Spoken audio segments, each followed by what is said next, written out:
the Holocaust, Armenia, Cambodia, Bosnia, Rwanda, Sudan and South Sudan, the Democratic Republic of Congo, Syria, and the list goes on.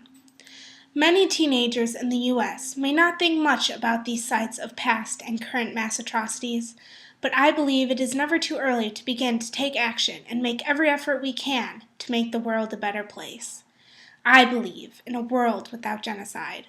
So I've been working for the past 2 years to raise awareness in my community about current conflicts and to convince people my age that they have the power and the ability to take a stand against senseless violence that is committed against entire groups of people for money, minerals, and political gain.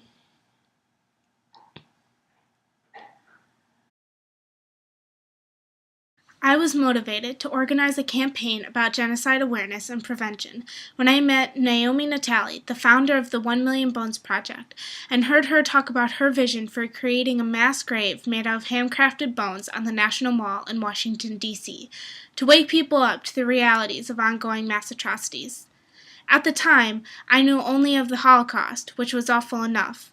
When I learned about continuing genocides and conflicts around the world, I was horrified. I decided to take action by organizing an awareness campaign in my community and specifically for students at Oak Park River Forest High School and connecting to the larger vision of 1 Million Bones.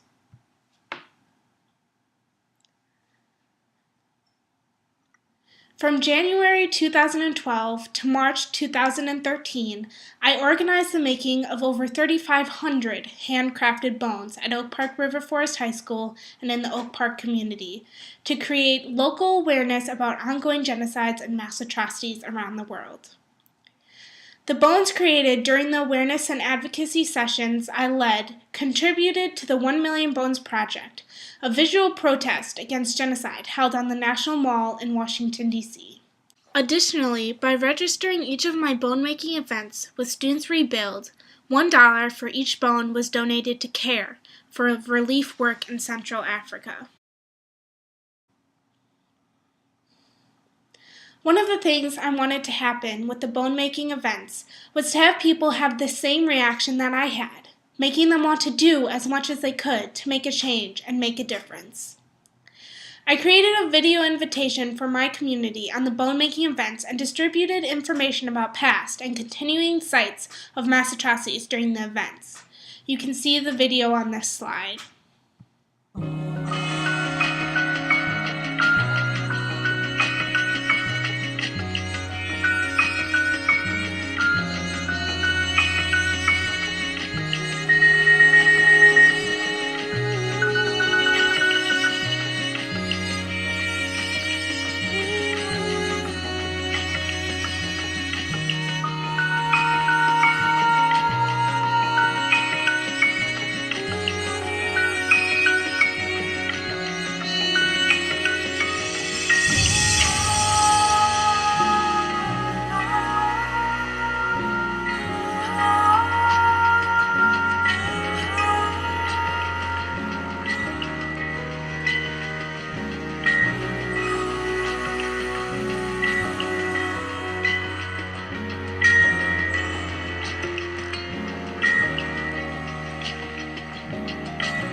I organized and publicized the installation of our first 1,700 bones on April 28, 2012, as part of the Road to Washington awareness campaign for the 1 Million Bones event on the National Mall. My Girl Scout troop and I laid out the bones and from the old state capitol in Springfield and distributed materials about genocide awareness and prevention.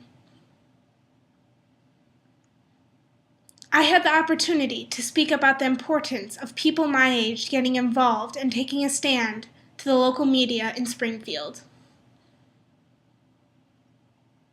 and also in Oak Park.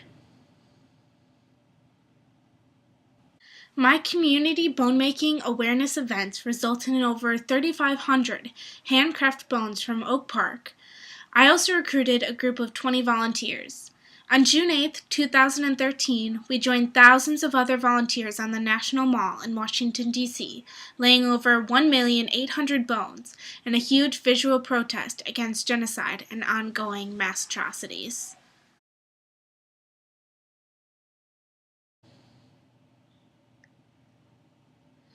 One of the most amazing aspects of that day was not only seeing the mass grave on the mall, but seeing the response of strangers when I explained the purpose of the installation to them and the need to take a stand against ongoing genocides.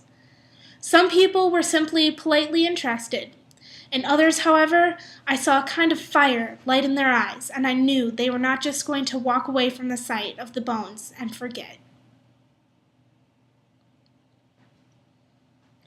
I was also excited to see the effect that participating in the bone-making events and the 1 Million Bones event had on my friends and classmates.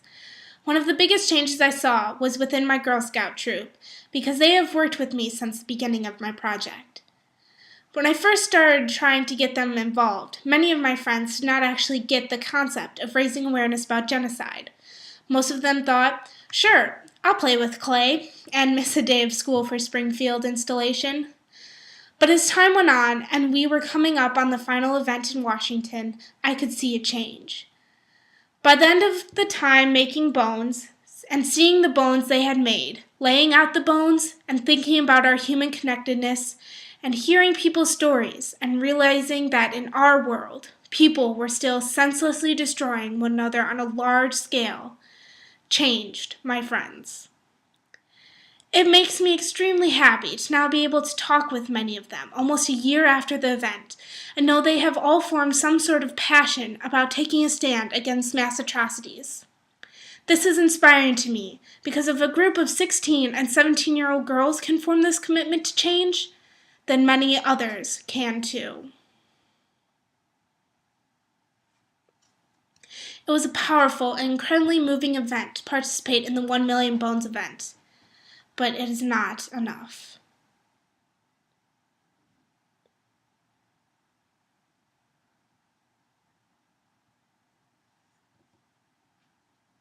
On June 10, 2013, I served as the Illinois and Arkansas group lead with the Enough Project, Act Against Atrocities Day, to meet with legislators on Capitol Hill about current legislation to address ongoing conflicts and mass atrocities in Congo and Sudan.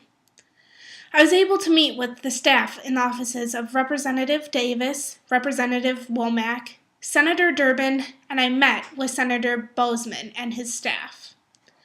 Our efforts were largely successful. As of July 10, 2013, there was positive movements on the 4 bills we were lobbying for.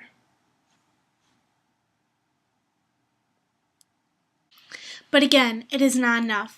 There are many, many root causes of genocide and mass atrocities, but for students my age, awareness is a huge problem. Until I heard about the idea of a mass grave on the National Mall to protest ongoing genocide, I'd never given a thought to the possibility that genocides were still happening after the Holocaust. By advocating locally and organizing bone-making events to raise awareness of conflicts in places like the Congo and Sudan, I think I helped many students realize what was happening in the world around them. I'm currently working to form a stand chapter at OPRF, my high school, to help students stand up to bring an end to the mass atrocities. It is harder than I imagined to get a new student organization off the ground, but because of the 1 Million Bones work, many students are ready to take action. I am also continuing my work with the Enough Project on genocide prevention legislation and focusing next on raising awareness in my community on how choosing products with conflict-free minerals can have an impact in limiting the funding of the root causes of mass atrocities. I also plan to continue to pursue having Illinois join other states in creating legislation to make April Genocide Awareness and Prevention Month. I know we have Governor Quinn's proclamation in place, but legislation would allow the designation to be continuous. I'm working with Illinois State Senator Don Harmon. He is drafting legislation in hopes that my state representative, Camille Lilly, will co-sponsor the bill. I have learned to be very persistent in following up with legislators. Please let me know how I can assist the Illinois Holocaust and Genocide Commission in your efforts to raise awareness about genocide.